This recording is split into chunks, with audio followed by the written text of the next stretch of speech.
Hello friends.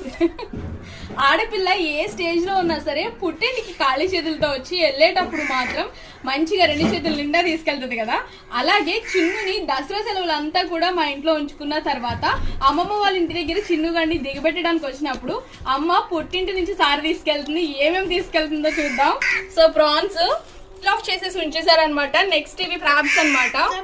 అమ్మమ్మ చేత్తో చేసిన గోంగూర రొయ్యలు కూడా మాకు చాలా ఇష్టము.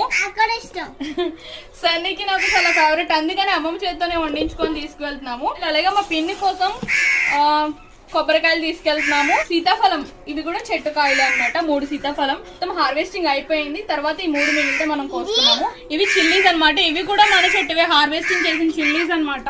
ఇవి చూసారా సైజ్ ఎంత ఉన్నాయో. ఇవి ఆరెంజ్ సైజ్ ఉన్నాయి అనమాట. లెమన్స్ చాలా పెద్ద సీడ్ వస్తుంది, చాలా పుల్లగా ఉంటాయి అనమాట. మొత్తం చూడండి ఎన్ని తీసుకెళ్తున్నాము. మా కజిన్స్ అందరూ కూడా అక్కడే కదా, పండు చిట్టి వాళ్ళందరూ కూడా. సో వాళ్ళకి కూడా ఇవ్వాలి అని చెప్పేసి ఇన్ని తీసుకెళ్తున్నాం అనమాట. ఇవి చాలా మందికి ఇష్టము. 90s స్వీట్స్ అనమాట. ఇవి బాగుంటాయి, అందరూ తిని చూడండి. అందరూ తిని చూస్తారా? వీడియోలు ఎలా తింటారు?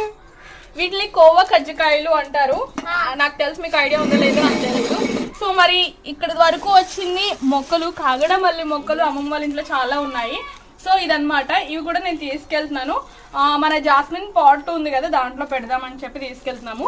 సో చూసారు కదా. ఐ హోప్ ఈ వీడియో మీకు నచ్చింది అనుకుంటున్నాను. ఈ వీడియో మీకు నచ్చినట్లయితే తప్పకుండా లైక్ చేసి షేర్ చేయండి. అలాగే మీరు కూడా మీ అమ్మ వాళ్ళ ఇంటికి వెళ్ళినప్పుడు ఏమేమి తెచ్చుకుంటారు అనేది కూడా కామెంట్ చేయండి. లైక్ చేయండి, సబ్స్క్రైబ్ చేయండి.